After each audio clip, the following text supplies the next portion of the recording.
This week on Straight Talk Africa, the International Monetary Fund says slow economic recovery makes countries in sub-Saharan Africa more susceptible to instability. Also, the income gap with the rest of the world grew bigger. How does this affect the life of citizens on the continent? What kind of politics and policies can help? Straight Talk Africa starts right now.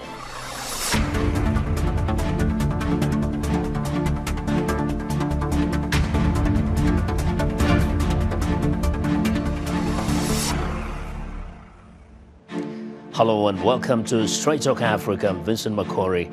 Every year, international organizations conduct extensive research, observing growth patterns and then make informed predictions about the state of the world's economy. In its latest report, the International Monetary Fund is making an urgent appeal to countries to build fiscal resilience so they can withstand unforeseen crises such as pandemics, wars, or skyrocketing inflation. VOA's Ignatius Ano reports.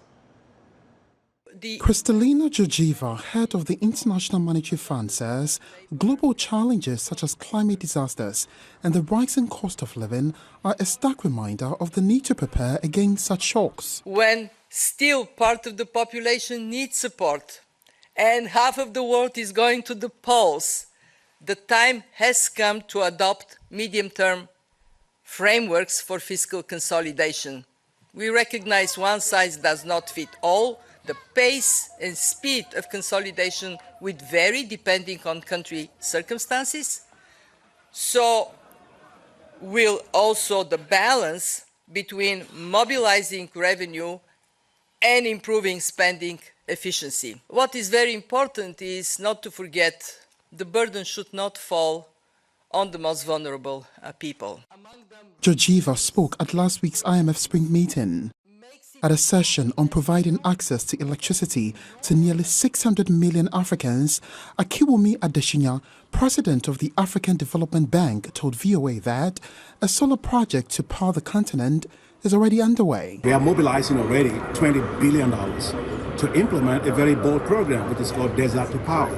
Desert to Power will develop 10,000 megawatts of electricity, connect 250 million people to electricity via the solar, all across the Sahelian countries. And that's going to be the biggest solar zone in the world when we're done with it. We've already started. World Bank Group President Ajay Banja spoke to VOA about a partnership with the AFDB to get 300 million Africans connected to the electricity grid by 2030. There's the financing, which we're making commitments of more than 30 billion from IDA plus the private sector. The second part is working with governments, and today with the African governors, I talked about the role governments have to play, both in terms of making utilities possible to work with, making transmission, regulatory policies, all that. At the annual meetings here in Washington, the IMF said it has the financial backing from members for its poverty reduction growth, resilience and sustainability trust. It has reached a target of nearly $30 billion in 2023 to enable it continue to be at the center of the global financial safety net in such uncertain times. Ignatius Ano, VOA News, Washington. Well, thank you, Ignatius, for that report. After 4 turbulent years, the outlook for sub-Saharan Africa is gradually improving, according to the International Monetary Fund, in a report it released in April. Growth is expected to rise from 3.4% in 2023 to 3.8% in 2024, with nearly 2/3 of countries anticipating higher growth. But the funding squeeze persists, according to the IMF, as the region's governments continue to grapple with financing shortages, high borrowing costs, and impending debt repayment. But what does all this mean? And how will it affect the political realities on the continent? For more insight, I'm joined by Zainab Usman, Director of the Africa Program at the Carnegie Endowment for International Peace. And from our London studio, we are joined by Joel Kibazo, consultant on Africa. Welcome to both of you. Thank you. Okay, let's actually begin in London. Now, Joel, the IMF said that, well, the Africa's economy is growing, would grow at least 3.8%. Sounds like very good news. But realistically, what does that translate into? What does it mean to millions of people out there who say they're struggling just to make ends meet? Well, Vincent, first of all, it's very good to be with you. But I mean, what does it really mean? It means that the challenges that the continent has been facing for the last 4 years are still very much persistent. For instance, inflation. Yes, inflation has come down, as the IMF has said, but it still continues to be a real problem. The cost of living for many Africans, and I spend, a lot of time on the continent, more or less once a month, I'm somewhere on the continent. That means, and what I see are people still continuing to struggle with their everyday lives. Yes, the growth is improving. We've come out of COVID, but those effects continue to linger. So that the government still have to deal with higher borrowing costs. They have come down. Inflation has come down. However, we are still having to meet those very big challenges. Yes. So Zainab, just along those lines, for the common, citizen in an African country, what do they expect to see in their lives? I mean, in terms of these predictions, what changes? Thank you for having me here. These forecasts from the IMF are meant to be aggregate. They tell us the bigger picture. But obviously, if you are an ordinary African citizen, whether in a Kenya or Nigeria or Angola, you might think that these numbers really seem to be pulled out of thin air.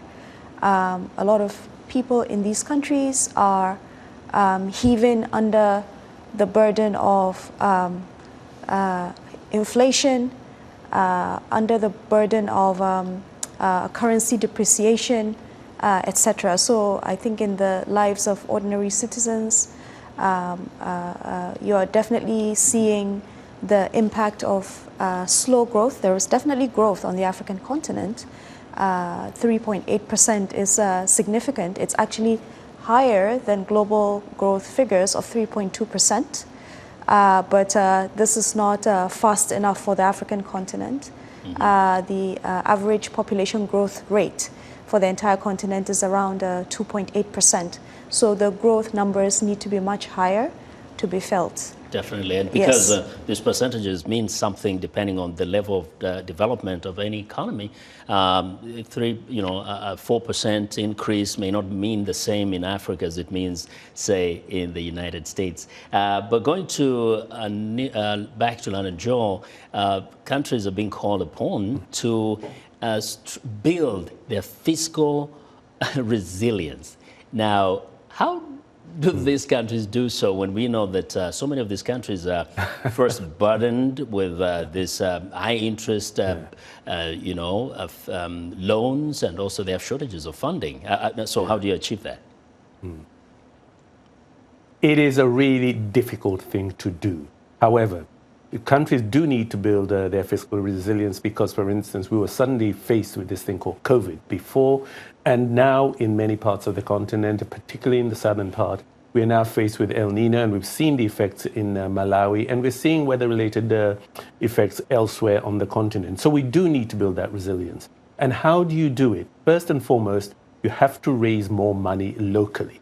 And by that, I mean that what countries are being urged to do is to look at all ways of raising taxes in some form or the other. Secondly, most of Africa's population remains in the informal economy.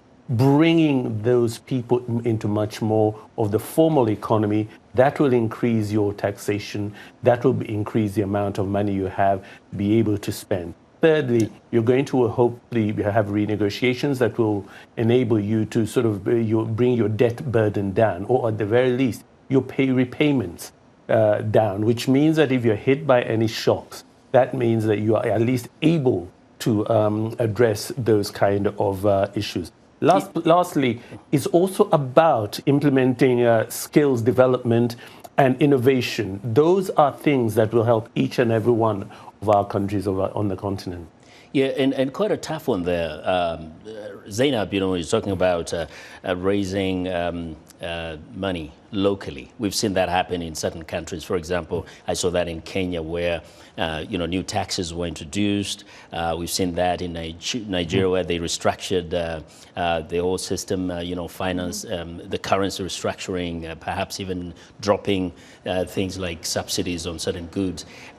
How do you do that without squeezing further the citizens who say, when you raise taxes, we're left with nothing. We get poorer. Very pertinent question. And indeed, that is the reality for a number of countries. You mentioned Kenya, Nigeria, even Ghana. These are all countries that have either reduced subsidies or they've raised taxes. And combined with currency depreciations, citizens and even small businesses are really feeling the squeeze. And indeed, in the IMF's Regional Economic Outlook for Africa, they do make it very clear that countries need to strike a balance between boosting revenues and ensuring that they're not necessarily cutting essential spending. So it's a very tricky and important balance to strike. I would say that in addition to raising taxes, because taxes are being raised and people are being squeezed, so we need to be very careful there.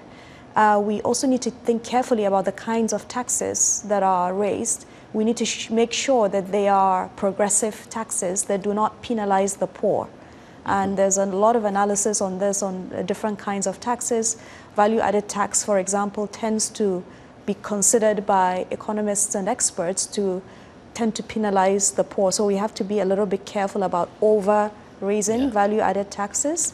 I would say that also looking at the efficiency of public spending so that leakages can be blocked to ensure that more revenue is being retained. More broadly, also thinking about accelerating progress with regional integration to make sure that small businesses are able to trade across the border, and that could also generate revenues for governments. I think could be a very, very important dimension to all of this. But I would say that there are measures to plug leakages to ensure that there is more efficiency in spending, maybe also a reallocation of how different government expenditures are kind of conducted could be very, very important and useful on this front. And you know, indeed, Joel, the whole question of not hurting the citizenry, because we know we've seen VAT is up to 16%. I mean, some people just can't believe it when you tell them that that's the value-added tax that some people pay. But in terms of fiscal discipline, yes, we talk about raising taxes. Most citizens protest first because they complain about what they see as government wastage to begin with. Could the resilience be built first by, you know, plugging all the areas where there's a lot of pilferage, there's a lot of obvious, and it's actually publicly acknowledged, you know, corruption by government officials especially? Vincent, you're absolutely right. But the key thing I would say is this. First and foremost, we need to widen the tax base. The tax base in many African countries remains very, very poor. So in other words, you know, you find countries where it's just 8%, you know, only who pay taxes. So first and foremost, you've got to do that. But isn't it the reason being that up to 83% of the people actually work in the informal sector, and they're not able to be brought into the mainstream because the systems, the governments do not put in place the infrastructure to facilitate this 83% of people to come into the mainstream economy? Yeah. Sure, absolutely. You're absolutely right. And I think that is where one of the points I was going to make is this, that this has to be a contract with the people. And this is where the politics comes in, you know, that people will feel they're able to at least make a contribution to taxes if they feel that money is going to things that they can see, be it roads, be it schools, be it hospitals, rather than in, as you mentioned, corruption or leakages, as Ms. Usman has talked about. So, yes, it's about widening that tax base. And one of the ways that countries have started doing it is by looking at digital ways in which you can bring previously informal businesses into the formal sector. That way you can also tax them, but they must also feel that there is a reason to pay tax. So there has to be a political element of people having confidence in their governments Because if they only see corruption, if they only see the leakages, and they see unwanted waste of big cars and all of that, when they really can't see anything, they see no results, there's no aspirin in their hospitals, then of course they will not feel that they should be paying taxes, and in fact will find ways of ensuring they're never part of that ecosystem of the formal economy. Yeah, well, we'll continue exploring that. Let's take a short break now, and when we come back, we will discuss wage discrepancy. The income gap between sub-Saharan Africa countries and the rest of the world grew bigger. Can this create a fertile ground for more instability? We'll have some answers when we come back. Stay with us.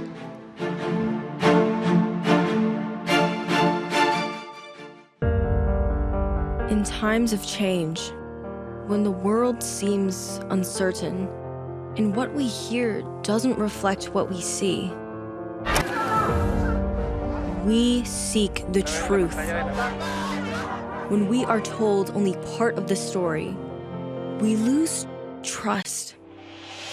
In moments of crisis, our dreams, hopes, and wishes for a better tomorrow depends on a free press.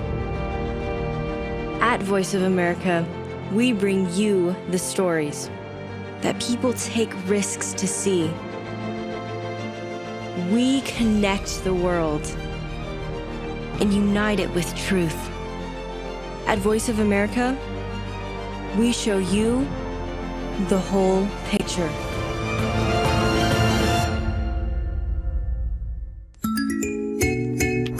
Why would a woman choose to be part of a polygamous union nowadays? Culture, economy, free will? And is this type of marriage beneficial to both women and men? On the next edition of Our Voices, we will explore the issue, ask questions, and hopefully get some answers. Join the conversation each week right here on Our Voices. You're watching VOA's Red Carpet. My name is Jackson Vunganyi. Thank you so much for joining us each week right here on Red Carpet. We bring you the latest in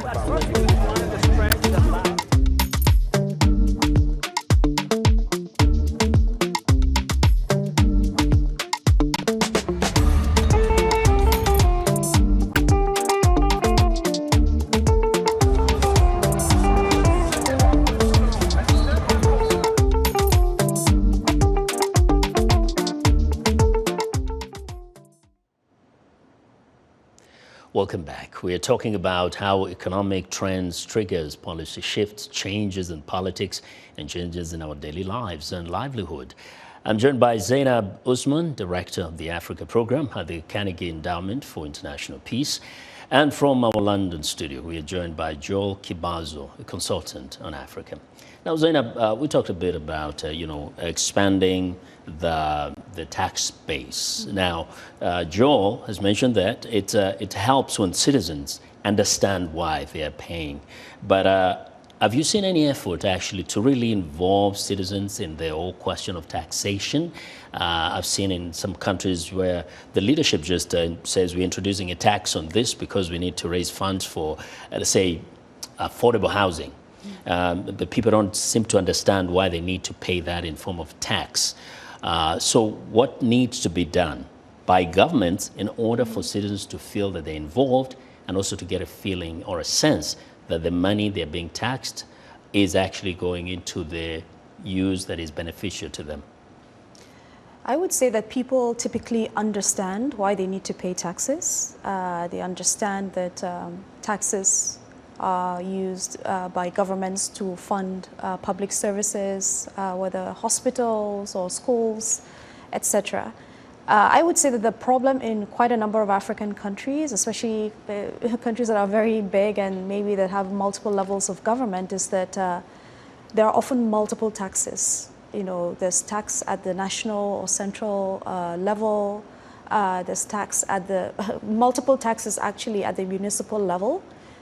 These are often unharmonized and very kind of disorganized in a sense. So there's a need to streamline some of those local level municipal taxes, I would say, because they tend to be quite onerous on a lot of people. The other element here is, I think, what our colleague just mentioned, trust, building that relationship of trust between citizens and their governments to ensure that when the taxes are raised, they are spent effectively and efficiently. Whether it's a matter of making sure that there are effective anti-corruption measures, that there is more transparency, I think that would really go a long way. Because it's going to be very difficult now with all that a lot of African citizens are undergoing in various countries. Taxes, value-added taxes are being raised, and you can see all these posts on social media where people go to restaurants, I don't want to mention any country, and they put up the receipt and you see like the value-added tax is like a lot. People are getting angrier, and it's essential for them to be comforted by the fact that those resources that are being generated from them are going to be spent and used effectively. And especially also when they see that government officials get richer and richer, they live a life of luxury when the common citizens who pay taxes actually are struggling. Now, Joel, we just mentioned that, you know, the IMF has also pointed out that there's a widening gap in income between sub-Saharan African countries and the other parts of the world. What is leading to this? What does it mean to a common person in an African country? Vincent, it's all about what we were talking about actually in the first segment. You know, if your economies are not doing well, your overall, then the incomes being generated, the money being generated by that economy, it is bound to result eventually with sort of those income falling. And that is perhaps what we've been seeing in the continent. We do not have industries that are sort of growing and therefore be able to generate greater returns towards the gross domestic product, the country as a whole, and therefore being able to raise incomes.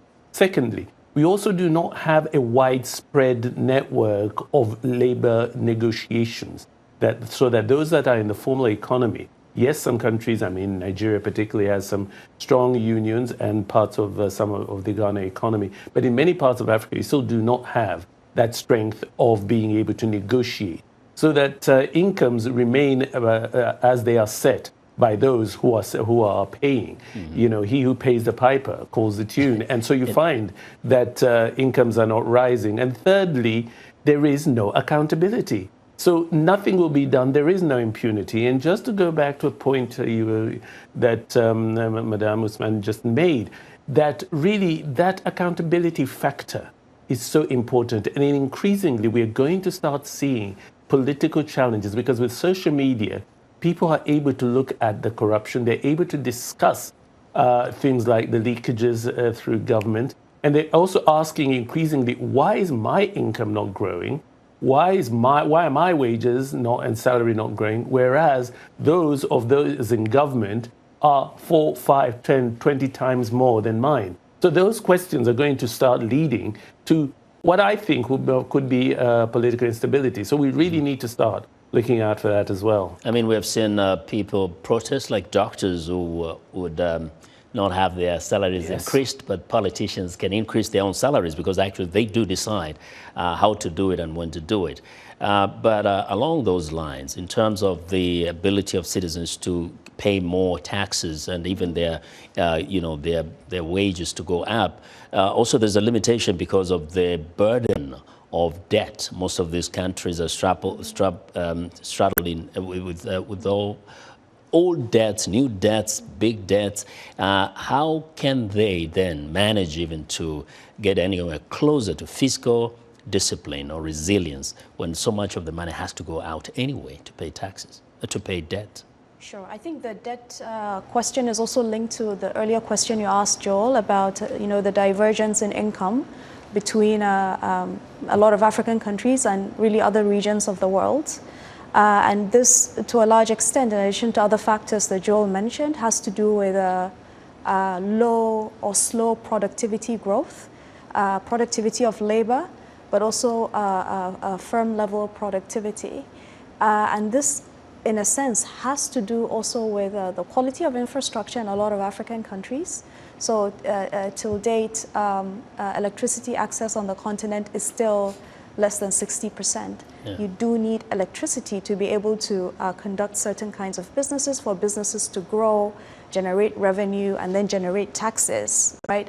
So I think these things are all connected. The fact that the continent still has a low levels of manufacturing value added as a share of GDP is still less than, I think, like 13% or so, the levels where the continent was in the 1970s and 1980s. Wow. This is really unfortunate. And again, this links to why governments are not able to generate sufficient revenues from their economies, and therefore they have to resort to significant levels of borrowing. They're borrowing domestically, but they're also borrowing internationally. And this is, in a sense, the chickens are coming home to roost. So the question of debt and the debt burdens also link closely to the fact that there's slow productivity growth in African economies. Yeah, which actually the debt burden is an old problem and we haven't figured out yet. So Joel, is there do you see a situation where like African economies just don't know how to get out of the pit? They have to keep borrowing to build things like infrastructure, but also paying back becomes a painful pill to swallow. What is the way out?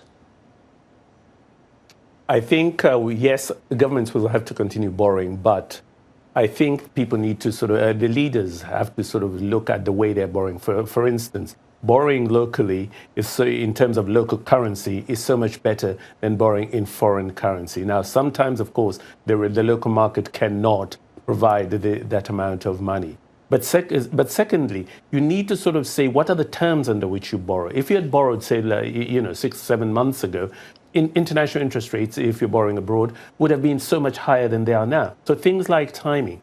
And thirdly, take the advice and say how much can you borrow and the terms of repayment. Because if you have those things being dictated by outsiders, rather than clear negotiations with understanding of both sides of what the challenges are in the country, then that is where you get countries eventually falling into default, as we saw, by 2023, we had 3 countries that had completely defaulted on debt. And so, I mean, those are things that everybody has to really look at and be realistic about. Borrowing will continue, but we need to be realistic. And you make a great point there, because there's been a lot of discussion as to whether African countries even attempted to negotiate the terms of some of these debts, especially like China and so on and so forth. But Zainab, coming here to studio, Joel did mention a bit about, the dangers, political risks, and, the risk for instability ensuing from unstable economies. Countries like Nigeria, for example, yes, there's been a growth projected, I think, at 3.3% this year, but at the same time, the country is grappling with high inflation. There's been a lot of suffering among the people. Do you see a danger politically here in a country like Nigeria? Sure. I mean, the danger here being, I would say it's multiple fold. It's that growth is quite slow. People feel that the pressures that they are under might not be easing up soon. So there's the depreciation of the currency. It has lost something in the region of 60 to 70% of its value within the last 1 year.